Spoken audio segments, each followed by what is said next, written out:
ನಮಸ್ಕಾರ ಆತ್ಮೀಯ ಕನ್ನಡದ ಬಂಧುಗಳೇ.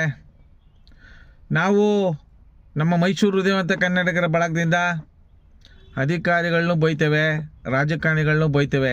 ನಾವು ಬೈಯೋದು ಭ್ರಷ್ಟ ಅಧಿಕಾರಿಗಳಿಗೆ, ಜಾತಿವಾದಿ ರಾಜಕಾರಣಿಗಳಿಗೆ, ಭ್ರಷ್ಟ ರಾಜಕಾರಣಿಗಳಿಗೆ, ಸಮಾಜ ವಿರೋಧಿ ರಾಜಕಾರಣಿಗಳಿಗೆ, ಜನರ ರಕ್ತ ಇರುವ ನರಭಕ್ಷಕ ಅಧಿಕಾರಿಗಳ ವಿನಃ ಪ್ರಾಮಾಣಿಕ ಅಧಿಕಾರಿಗಳಾಗಿರ್ಬೋದು, ಪ್ರಾಮಾಣಿಕ ರಾಜಕಾರಣಿಗಳನ್ನ ನಾವು ಬೈಯುವಂಥ ಪಾಪಿಗಳಲ್ಲ.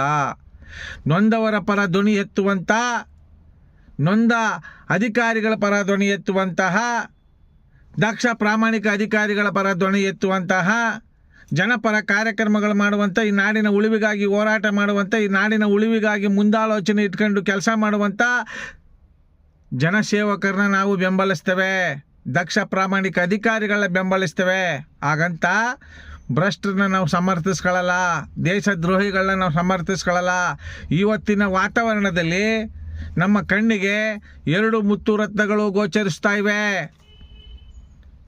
224 ಜನ ಶಾಸಕರಲ್ಲಿ ಕೇವಲ ಇಬ್ಬರು ಶಾಸಕರು ಜನರ ಮೆಚ್ಚುಗೆಯನ್ನು ಗಳಿಸ್ತಾ ಇದ್ದಾರೆ, ಜನರ ಹೃದಯದಲ್ಲಿ ಅಡಗ್ತಾ ಇದ್ದಾರೆ. ಆ 2 ಮುತ್ತು ರತ್ನಗಳು ಯಾರಪ್ಪ ಅಂದರೆ, ಒಂದು ಕೃಷ್ಣ ಬೈರೇಗೌಡರು, ಇನ್ನೊಂದು UT ಖಾದರ್ ಅವರು. UT ಖಾದರ್ ಅವರು ಸ್ಪೀಕರ್ ಸ್ಥಾನದಲ್ಲಿ ಕೂತಂಥ ಸಂದರ್ಭದಲ್ಲಿ ಅವರ ಹೇಳಿಕೆಗಳು, ಹಾವಭಾವಗಳನ್ನ ಗೌರವಿಸಿದ್ದೇವೆ. ಕೃಷ್ಣ ಬೈರೇಗೌಡರು ಈಗ ದೃಢ ನಿರ್ಧಾರ ಮಾಡಿ ದಿಟ್ಟ ಹೆಜ್ಜೆ ಇಟ್ಟಿದ್ದಾರೆ. ಆ ಹೆಜ್ಜೆಗೆ ನಾವು ಸಹ ಹೆಜ್ಜೆಯನ್ನು ಇಟ್ಟು ಅವರಿಗೆ ಬೆಂಬಲಿಸ್ತೇವೆ. ಹಾಗಂತ ಫುಟ್ಪಾತ್ ವ್ಯಾಪಾರಿಗಳನ್ನ ಸಂಪೂರ್ಣವಾಗಿ ತೆರವುಗೊಳಿಸಿ ಅವ್ರ ಬಾಯಿಗೆ ಮಣ್ಣಾಕಿ ಅಂತಲ್ಲ, ಅವರಿಗೆ ಪರ್ಯಾಯ ವ್ಯವಸ್ಥೆಯನ್ನು ಮಾಡಿ, ಸರ್ಕಾರಿ ಜಾಗ ಬೇಕಾದಷ್ಟು ಕಡೆ ಸಾರ್ವಜನಿಕರು ವ್ಯಾಪಾರ ಮಾಡೋರಿಗೆ, ವಾಹನ ನಿಲುಗಡೆಗೆ, ವ್ಯಾಪಾರಕ್ಕೆ ಸೂಕ್ಷ್ಮವಾದಂಥ ಜಾಗಗಳನ್ನ ಗಮನಿಸಿ ಸರ್ಕಾರಕ್ಕೆ ಬೀದಿ ಬದಿ ವ್ಯಾಪಾರಿಗಳಿಂದ ತಿಂಗಳ ಹಣವನ್ನು ಸಂಗ್ರಹಣೆ ಮಾಡೋ ರೀತಿಯಲ್ಲಿ ಬೀದಿ ಬದಿ ವ್ಯಾಪಾರಿಗಳಿಗೆ ಪರ್ಯಾಯ ವ್ಯವಸ್ಥೆ ಮಾಡಿ, ಮೈಸೂರಿನಲ್ಲೂ ಕೃಷ್ಣ ಬೈರೇಗೌಡ್ರೆ ಮೈಸೂರಿನಲ್ಲಿ ಹೇಳ್ತೀರ್ದು.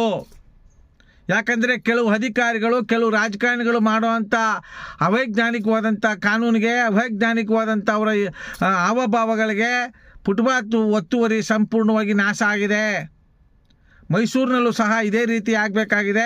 ಫುಟ್ಪಾತ್ ವ್ಯಾಪಾರಿಗಳಿಗೆ ಪರ್ಯಾಯ ವ್ಯವಸ್ಥೆ ಮಾಡಿ ಸರ್ಕಾರಕ್ಕೆ ಆದಾಯ ಬರೋ ರೀತಿಯಲ್ಲಿ ಅವ್ರಿಗೂ ಒಂದು ದಾರಿ ತೋರಬೇಕು, ಫುಟ್ಪಾತ್ ಸಂಪೂರ್ಣವಾಗಿ ತೆರವುಗೊಳಿಸಬೇಕು ಅಂತ ನಮ್ಮ ಮೈಸೂರು ಹೃದಯವಂತ ಕನ್ನಡಿಗರ ಬಳಗದಿಂದ ನಮ್ಮ ಕರ್ನಾಟಕದಲ್ಲಿರ್ತಕ್ಕಂಥ ಮಾನವೀಯ ಮುತ್ತುಗಳು, ಜನರತ್ತ ಸಾಗುತ್ತಿರತಕ್ಕಂಥ 2 ಮುತ್ತು ರತ್ನಗಳನ್ನು ನಾವು ಗೌರವಿಸಬೇಕು, ಬೆಂಬಲಿಸಬೇಕು ಅಂತ ಈ ನಾಡಿನ ಮತದಾರರ ಪರವಾಗಿ ಕೃಷ್ಣ ಬೈರೇಗೌಡರಿಗೆ ಜಯವಾಗಲಿ, UT ಖಾದರ್ ಅವರಿಗೆ ಜಯವಾಗಲಿ, ನಿಮ್ಮ ಸೇವೆಗಳು ನೊಂದ ಜೀವಗಳಿಗೆ ಆಶ್ರಯವಾಗಲಿ ಅಂತ ಹೇಳ್ತಾ ನನ್ನ ಮಾತನ್ನು ಸಮರ್ಪಿಸ್ತಾ ಇದ್ದೀನಿ.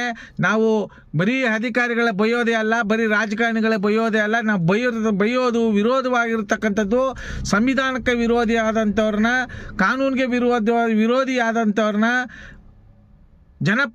ಮತದಾರ ಬಂಧುಗಳಿಗೆ ವಿರೋಧಿ ಆದಂಥವ್ರನ್ನ ಮಾತ್ರ ನಾವು ಬೈಯೋದು. ಅಂಥವ್ರಿಗೆ ಮಾತ್ರ ನಮ್ಮ ಶಾಪ ತಟ್ಟುತ್ತೆ, ನಮ್ಮ ಬಗಳ ಅಂಥವ್ರಿಗೆ ಮಾತ್ರ ತಟ್ಟುತ್ತೆ. ನಾವು ಬೈಯೋದು ದಕ್ಷ ಪ್ರಾಮಾಣಿಕ ರಾಜಕಾರಣಿಗಳಿಗೆ, ಸಂವಿಧಾನಬದ್ಧವಾದಂಥ ಜನಸೇವಕರಿಗೆ ಸಮರ್ಪಣೆ ಆಗುತ್ತೆ, ಅವರಿಗೆ ಬೆಂಬಲವಾಗಿ ನಿಲ್ಲುತ್ತೆ ಅಂತ ಹೇಳ್ತಾ ನನ್ನ ಮಾತನ್ನ ಸಮರ್ಪಿಸ್ತಾ ಇದ್ದೀನಿ. ಜೈ ಕನ್ನಡಾಂಬೆ, ಜೈ ಕನ್ನಡ ನಾಡು. ನಮಸ್ಕಾರ, ಧನ್ಯವಾದಗಳು.